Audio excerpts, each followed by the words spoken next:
Yo, what's going on, fam? It's your boy, Anthony ONeal, and welcome back to the table. One of the baddest barbers, young black entrepreneurs in the building, my man, Mac, man. Mac, what's going on, bro? Hey, social distance, we on this whole stuff right there. Nice to see you, Mr. ONeal. Good to see you, man. Man, you clean, bro. Yeah, you know, I mean, that line is, what? Hey, I had to come represent, You man. can tell he a barber, boy. That thing, Hey.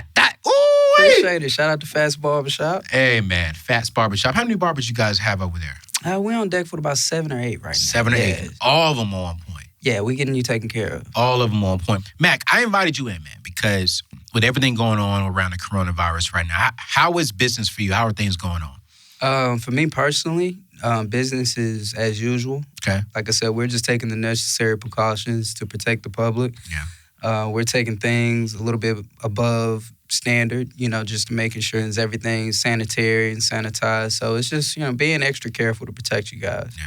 Has business slowed down for you at all? It hasn't yet, I want to say. Okay. Everything is still normal, operating at full capacity, but if it does, luckily I've been prepared for it. So, we just got to take it in and bunker down. Wait, so you're a young entrepreneur and you're prepared for if times get a little rough? Most definitely. Why? Well, I have been following the teachings of Dave Ramsey since I was a junior in high school. Wow. In North Texas. That's good. So, yeah, we had class, and I've been put on about discipline of saving for quite a while. Doesn't mean I've been consistent with it throughout the years, but at this point in my life, I'm prepared for crisis. My family and I, we're in a nice spot, I guess he was referencing to today. So I'm in a position to invest rather than panic. This man just said he's in a position to invest rather than panic. Yeah. Do you believe, as a culture, and I'm not talking about as in African American, I'm talking about in culture generally, with the millennials, do you think we are in that position to invest in panic, or do you think a lot of millennials right now are in a panic mode? To be honest with you, I believe millennials are actually in a position to invest. I'm gonna give us the millennials a hand up, being is that where we've put ourselves financially as a millennial, you've had the choice to whether invest in yourself as far as college is concerned, or you've done things with yourself as far as the military is concerned, or you've done things that you've started maybe in high school, but now your hobbies have now evolved into your career. Yeah. And so I think the panic stems from the older generations and their lack of understanding of how, these things, technology, and how you can be more informed. We have more access to information, and so it's not really causing the millennials to, run out and go buy toilet tissue. It's more of like the older generations that are, not really understanding what's going on that are causing the panic. That's just my opinion, though. I feel you. I feel you. This millennial generation, we're starting to see more entrepreneurship. Definitely. Within our age bracket. Definitely. With you coming from, knowing a little bit of your story, coming from living in the projects to being homeless one day to living in the gated community to where you are now with your beautiful family. What would you say every young entrepreneur needs to be doing now to be successful like yourself? The one thing I believe a young entrepreneur could be doing right now in this time of peril is educating and investing in themselves. How do we invest in ourselves, though? Through knowledge. The amount of knowledge that you can obtain, you have to understand the best way that you learn, do things, and you have to invest in the knowledge because the information is moving at a rate that is a lot faster than you can even really comprehend. Your mind can't even seem to comprehend all this new tech and bits of information. And so the biggest investment, I think the one that pays the biggest dividends, is all the knowledge that you can obtain in a short amount of time. Makes you dangerous. So when we say knowledge, are you talking about we need to get a degree? We need to go to school? Is that the kind of knowledge you're talking about? I would say, when I say knowledge, because it's subjective, for people who are not really classroom driven, investing in yourself. And if you have, I keep it simple with a lot of people, especially a sibling of mine, we have discussions all the times. These hands, if you have your hands and your feet, you have ability. If you have your mind, hands, and feet, you have the ability to invest in yourself. So wait. If you got your mind, hands, and feet, That's all you need. That's all you need. You have the ability to invest into yourself. You have everything you could possibly imagine in order to take yourself from point A to point B in these times. You know what's so funny is, Mac, one of the things I teach young people, especially millennials, right around that, well, it's probably Generation Z, that 18 to 24-year-old self. I said the number one investment you can make is not into a stock, not into buying a home, not into a growth stock mutual fund. It's into yourself. Really? Into your mind.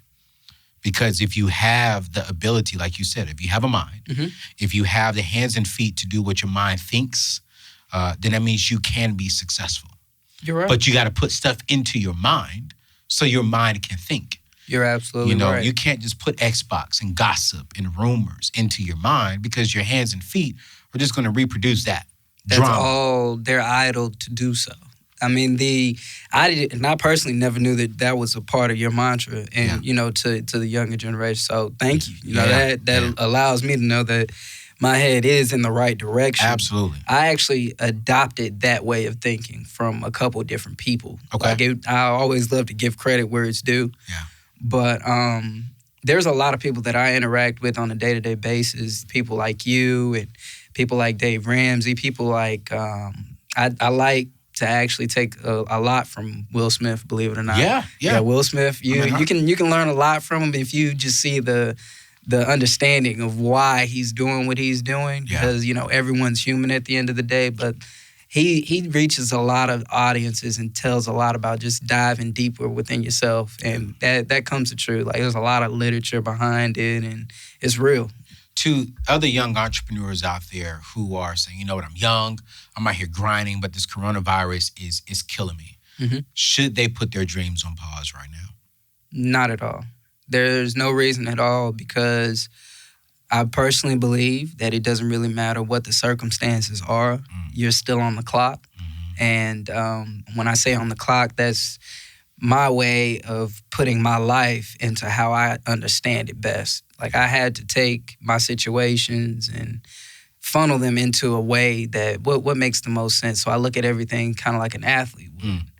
And if you have an athletic background, you understand that it doesn't quite matter how much you're doing if you still have time. The game isn't over until the clock stops. Yeah. And that's just for, any entrepreneur out there listening, wondering if you should or should not. You should, take that chance, and you should continue to take risks. Yeah. And I personally feel like now is the time to even double down on said risks. Woo. So that's double just me. down on some risks, huh? I would double down. If why, I was why are you doubling down, though? Because history is repeating itself. And if you take a close look at things from then until now, in 2008, I was a freshman in high school. Yeah. So I had a job. Right. I mean, I was in a position at 16 making $1,200 every 2 weeks with no bills. Yeah. And no actual financial guidance whatsoever what to do with that money. To this day, I tell anybody, I have no clue what I've done with that money. Wow. At 16 years old, after taxes, was making $1,200 every 2 weeks. At 16? At 16. No real investing, no real understanding. Literally, as soon as I got it, it was gone. 2008, same situation. Is fast forward, and years later, double down. If you haven't paid attention, double down. Double down. Take your risk and double down. Double down. Double down. Yeah. I like that. It doesn't really matter about your circumstances. Still dream. Still dream. And I like that, because last week on the show, we had my pastor, my spiritual advisor on the show, and he was talking about, man, this could be the season to where, God is trying to give you more creative ideas. Definitely. He can give you the vision to start a business, maybe to expand your business. Find a niche. Find a niche. Find your gift that can just take you so far. Oh, yeah. But if you didn't have the time to actually sit back and just sit still for a season. And so what's so funny is, after every storm, the grass gets greener. Guaranteed. Guaranteed. It's going to get better. Even after a volcano erupts, years later, earth grows from such. And you know what I like too? If your grass is already green, the grass is going to get taller. Yes. So it's like, right now, everyone can grow and win. Yes, you can. How we respond as young entrepreneurs is going to determine how successful we are and how far we go when all this is in our past. Definitely. All this is in our past. So I like that, man. For those of you all just now tuning in, you're at the table. We're having a conversation with my man, Mac the Barber, man. He's killing the game. Mac the Barber. Did I just make that up? It's Mac the Groomer. Mac the Groomer. Yes, Mac. I like that better. Yes. Because if you look at him right now, he's all groomed and I'm all messed up. Calvin, I need to come see you, bro. Yeah, let's get your man taken care of, man. You get back, we'll get him taken care of. Yo, so I'm going to put his information below. I want you to look him up and link up with the guy because, the guy has a wealth of knowledge and he is a phenomenal, phenomenal barber. I appreciate Matt, that. we're going to go a little bit deeper, man. Okay. All right, so let's go deep. I'm going to ask a question, and you guys watching right now, I want you to chime in on this as well. Do you believe the way we dress affects how we think? So you clean right now, bro. You got this nice jacket on. You got a dope watch on. I was at odds, though. I mean, that shirt is clean. I was at odds. What you mean? Because I was really hoping you didn't ask me that. Like, I was... Because, okay, let me... Guys, I can be comfortable. Be comfortable, bro. Get Okay. comfortable. Let's have a conversation. Okay. How we dress, does that My affect? wife will love this, too. Will she? Is she watching right now? I hope she will. She's going to tune in. She'll love my Let's response go. to this. Okay. How we dress, does it directly affect how we feel? How we feel, how we think, how we act. Okay. How we dress in our community, unfortunately, and I use that word quite a bit, unfortunately, plays a very significant role on how we think and how we feel. Really? And it's unfortunate. It's a very significant piece of a man, woman, child's life in our community that they have to look presentable in a certain situation in order to, I guess, achieve what it is that they're trying to achieve. It's unfortunate. It's like a necessary evil. So when you say we have to dress a certain way to achieve...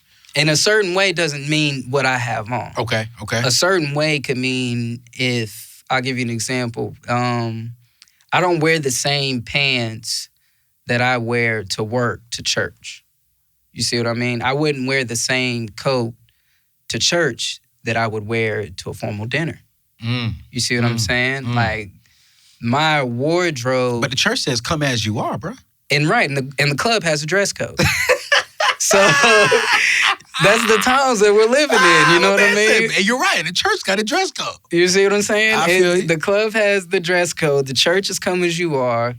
The society is shaping it as if, there's a lot of hoopla about natural hair, Yes. There's a lot of legislation being passed I pray about my natural wife hair. has natural hair. You see what I mean? Yes. And so for it to be a topic of debate kind of lets you see that, okay, the way you look, you can't just say it's not important. You can be an entrepreneur and say, forget it, this is me. But let me ask you this question. We talked about this in the shop. Does buying a Gucci belt, some Gucci shoes, a Louis Vuitton purse, Right. does that really play a huge part of how we feel? Unfortunately. I don't know. For me, I've never been the guy to where I have to have a Gucci belt. I have to have Here's a better question. some name brand. You can afford it though, can't you? I mean, I can afford it for sure. So But even when I couldn't afford it though, bro, I was never that guy. And I think it's because I grew up to where I couldn't even afford, my parents couldn't even afford to buy me Jordans. So I don't even know what it feels like to even have on, a pair of $200 shoes. Because when I grew up, I grew up with Payless. Payless back in them days. I remember. That was where I was getting 2 for 1. Yeah. You see what I'm saying? You couldn't beat that. Yeah, Walmart. I wore Walmart clothes. Shaqs. There you go. And one. Bruh, and one, the little, back in the days, the push button things that make you feel like you could jump higher. All that. You know what I'm saying? So for me, I think I grew up with the survive method. Definitely. Not the, let me go buy this. And I was like, man, if I'm going to spend $1,000 on a name brand, you know how many actual things I can buy with that same $1,000? And like the kids say, no cap. I've literally had every aspect of that lifestyle. And I can tell you now, going forward, because I have a son, he's not going to be the one that is interested in the name brand or the designer clothing. However, I'm not going to deny him of said opportunity. See, the difference is I'm not out purchasing my son. If I buy a pair of Jordans, which I've done this in the past, I buy myself a pair of Jordans. I'm not looking to impress my community. Yeah. I'm literally rewarding myself for the amount of hard work I put in to afford said Jordans. Right. Now, there was a part of me in the past that invested money into shoes and into clothing in order to make a profit. See, that's the necessary evil of it all. So you were buying Jordans to turn around and sell it to make a profit. Right. So you had a retail store. To some degree. Retail establishment. To some degree. I got you. And did I get high off my own supply every now and then? Just like everybody else? I sure did. Yeah. But what I notice about our society is that how not only does it affect how we feel, it affects how we treat each other.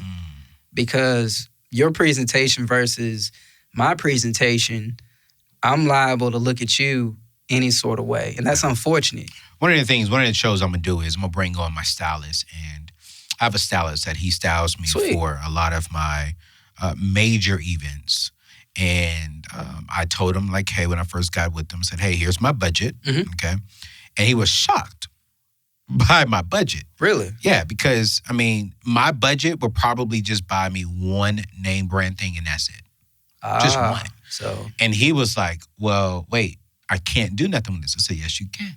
You're going to have to. You're going to have to. Right. Because here's my thing. I want to look good, but I don't want to be, I don't want to have $10,000 on me. Definitely. Just so I can feel good.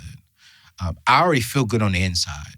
Externally, yes, I want to be presentable, but I don't want to have $10,000 on me that I don't wear it again. You know, my wife is actually making a killing off of that same idea, or soon to be. Yeah. She's the type of person that I think, no offense to your stylist, but my wife's approach to said information would have been a totally different reaction because she's found her niche amongst our community. Yeah. Her family and her brothers, they're all very fashion forward. Yeah. But they're frugal, fashion forward people. I like that. Frugal, fashion forward people. Baby, I got us. Frugal, fashion forward. I'm going to take that. Frugal, fashion forward. I like it. Frugal, fashion forward is the best way to go in our community because if you understand who you are inside, the outside is just presented to seal the deal. Yes. That's it. But you know what's on the inside. You know,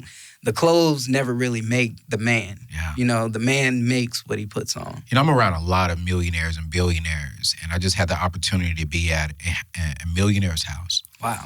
And I would say out of the 115 people that were there, nearly 80 of them were all multi-millionaires. That means more than one. Celebrities, right. Right. And I looked at the room. I was the best dressed in the room. Hands down. And I do not make $1 million a year. But you had that swagger. I had the swag. That confidence. But I didn't have the money. The millionaires had their own swag and had the money. Now, I make great money. I am so grateful for where I'm going, and probably here soon I will be a millionaire. But it was funny to be around millionaires, people who are making $500 million a year, and they're wearing Levi's, nice T-shirt, and some shoes. And their swag was still good because it came from internally. When I pulled up, I had a nice car, but I seen Ford F-150s. I seen cars. I'm like, wow, this is. Did you see a Toyota? I seen a Toyota. You saw a Toyota. I seen a Honda. But I also seen a Bentley. I also seen, nice stuff. Right. And I'm like, I'm pulling up to this multi-million-dollar house with multi-millionaires, and I'm the best dressed. Man, I wasn't ashamed, because I think that's just something within our culture, the African-American culture. We just love fashion. And there's nothing wrong with that. Also, I hate to tap dance on it, bro. I hate saying this, but okay. The reason why you might have felt the way you felt, could it also have been that your upbringing played a part in the way you felt in that situation? When you say upbringing, what do you mean? Okay. By far, you know your history. You know your family's history. Yeah. You know, did anyone in your family inherit a large lump sum of money? Never. Has anyone in your family ever founded an establishment that's considered the family business? Never. Has anyone in your family Fortune 500 investment? Never. None of the above, None right? of the above. So have they had, could you say that they might have had opportunity? Probably. Probably, yeah, right? Probably. You know what I'm Yeah. saying? Maybe, maybe not. Yeah. So the lack of one, opportunity, Yeah. the lack of desire, Mm-hmm. those two things, when you don't have them present, will breed somebody that is ultimately out for anything that they can get their teeth in. And so you putting on those clothes and going to that event, it didn't matter what you had on. Your mentality wasn't going to let you feel less than, regardless of your circumstances. True. You see what I mean? I got you. Everything you had on could have been from Ross. Right. But your mentality, where you come from, who you are as a human being on this earth, wouldn't let you go into a place feeling as though, even though I'm with these people, there's no part of me that's less than. Oh, no. Our culture has forgotten that. We'd rather spend everything that we have just to look as if we're there. Right. When really it shouldn't be. There's nothing that should be given to you that can take away your pride. No. Like you know, every person that's an African American, whether you're a minority or not, you should be proud of the fact that you come from people who survived way, way worse than the coronavirus. Right. Like, come on, man. Coronavirus ain't got nothing on the pass. It has nothing on the middle passage. Yeah. Nothing on the middle passage. It has nothing on what we might have encountered years following. Yeah. And it had nothing on the civil rights movement and things of that nature. So as a minority and an African American man, I take pride in knowing where I've personally come from. Yeah. That's why I can go and buy $20 Air Maxes from a bodega in New York and wear them to work because I'm in hair all day making a fortune for my son. Come on, man. You see what I mean? Come on, man. Like, there's nothing designer on me while I'm in work because I'm in the field. Yes. You see what I mean? And if I decide to step out of this field, nothing designer has to be on me because you're going to respect the man that's in front of you. Yes. And, you know, my reputation is going to precede me later on in life that he's somebody that stood on this said code. Yeah. Not a lot of people can say the same thing. Not a lot, man. And you know what's so funny? One thing, and then we'll move on to the next segment, that I've really learned about myself, and I love this, is when I walk into the mall, and I walk past the Gucci store, and I walk in there, it feels good knowing that I can buy whatever is in the Gucci store. Does it? And pay cash. Ooh. But I choose not to. Right. Because I could do something better with my money. So I bought a Louis Vuitton travel bag. I was telling it to my team because I travel a lot. It was the worst investment I've ever made. Not even investment. It was the worst purchase I've ever made. Because I spent all this money for this Louis Vuitton bag. All right, the product. And it felt good, you know? But I was like, I can't even put half of the stuff in this bag that I can put in a bag that will cost me $200. So it defeated its purpose. So it defeated its purpose, but it cost me so much more money. And every time I walk through the airport, I was looking at me, that's a nice bag, it's a nice bag. And in my head, I'm saying, this is a horrible bag. It doesn't, I have multiple just like it for the sake of carrying. Listen, man, I'm going to give it away. We've got to stop doing that. I'm just going to bless somebody. You want this bag? Here you go. Because it doesn't do me any, You want that bag? Yeah, she'll take it. It doesn't serve its purpose. For me, it doesn't serve the purpose. It was to hold stuff. It doesn't hold enough stuff. That's what I'm telling you. And so I'm like, we get so hung up on... But it's Louis, though. It's Louis. And I'm not knocking Louis. Because one day I may buy me a Louis backpack. I think I can really get my money out of that. Those are investments. Exactly. So I just think, man, we get hung up on so much stuff. When you say hung up, like, I that emphasis. I'm serious. Because it's like... We will mock one another. But I love being on the opposite side. I can afford it. I just choose not to buy it. Like, why do we point like our society, why is it that I would even bother to point out the fact that your bag isn't Louis? Isn't Ralph? It bothers me, man. Yeah, like, I don't even care what bag you have. As long as you just have a bag. And it holds your stuff. And it holds your stuff, man. You know what I mean? And I'm not knocking quality. Your car gets you to your job. Come on, bro. I'm not knocking quality stuff. What I'm knocking is when you can't afford the high-end quality at the sake, and you buy it at the sake of just looking good, now you're struggling. That is a stupid move. Or when you can afford it and you buy it and you can call yourself talking bad about people who can't. Man.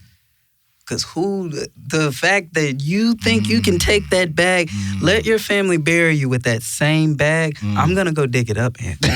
I'm going to dig that bag. I'm sorry. I said, I'm going to go dig it up, man. I'm going to dig it up. You're not taking it with you. Catherine would dig it up, too. If I die, she said, well, he didn't like it anyways. Catherine, let me get that bag. We got you. We got a bag coming. How old are you? 27. 27, okay.